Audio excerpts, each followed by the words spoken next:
Okay, so girlies, you've had your filler done, you've got home, you're thinking, oh my God, what have I done? I'm swollen, I'm bruised, why do they look migrated already?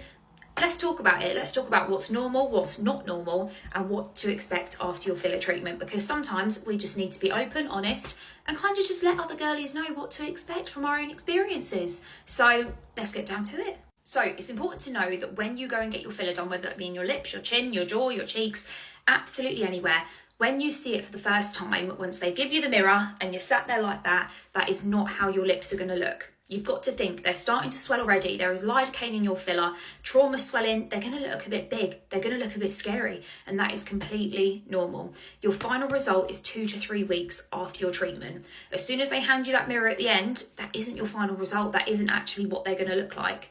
Straight after your treatment, you are going to notice swelling, and that is completely normal. I've had some clients come in who do not swell one bit, and they are God's favourite. And I've got some girlies that come in that are absolutely huge, like myself.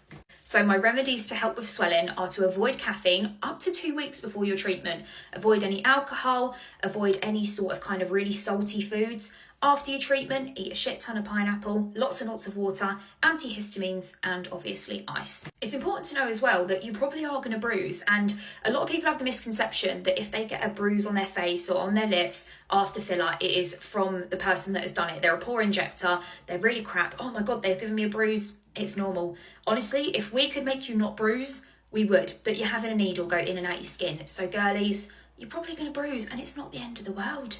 Bruising can be caused by so many things. If you've had caffeine in the last couple of days, I have clients that walk in sometimes holding a Starbucks, they're holding a caramel latte.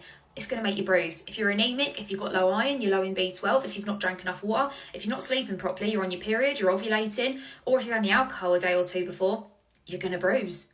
Also the standard, you're having a needle poked in and out your skin, you're going to bruise. If you have a blood test, you might get a bruise on your arm. So imagine a needle going in and out, especially if you're having Russian lips, girlies.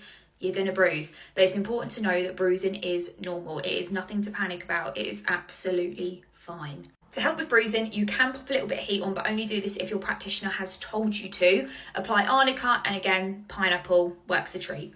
Now, sometimes when you get filler done, your face can hurt after the treatment. Again, normal, you've had a needle poked in and out of you. And also because the filler that most practices use, including mine, has lidocaine in it. Now, when that lidocaine starts to wear off, you're going to feel a bit achy, you're going to feel a bit sore, and that is completely normal. This should wear off within a day or two.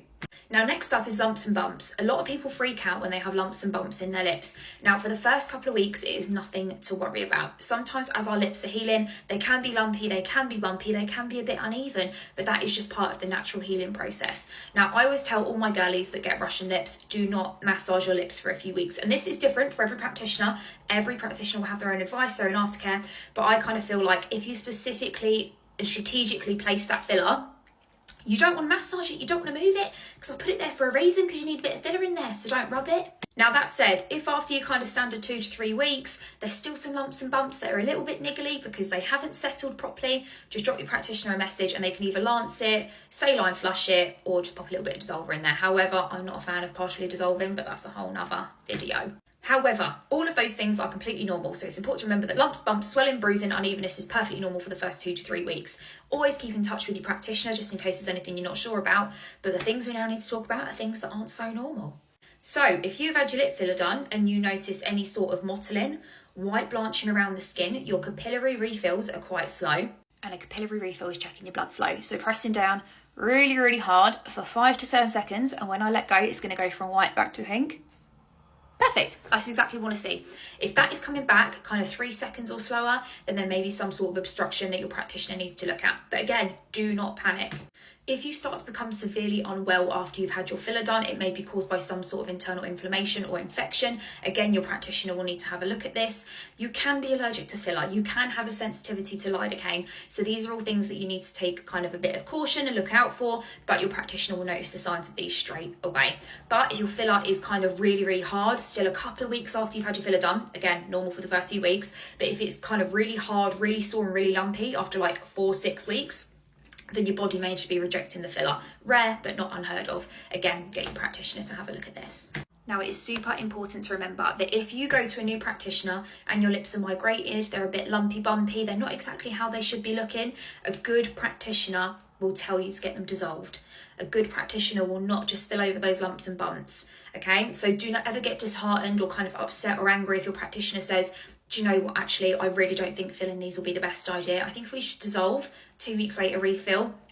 Trust me, I'm sure they would rather have the income, have the money and do your lips. However, when you leave that practice, you are a walking advertisement for them. So a lot of the time, I even done it today. I had a young lady in who her lips were just a little bit migrated, a little bit lumpy through the natural course. She'd had filler for a couple of years. And I said, look, as much as I would love your income to fill your lips and make them look gorgeous, they're just a bit too migrated. So I think the best course of action is just to dissolve and then refill a couple of weeks later.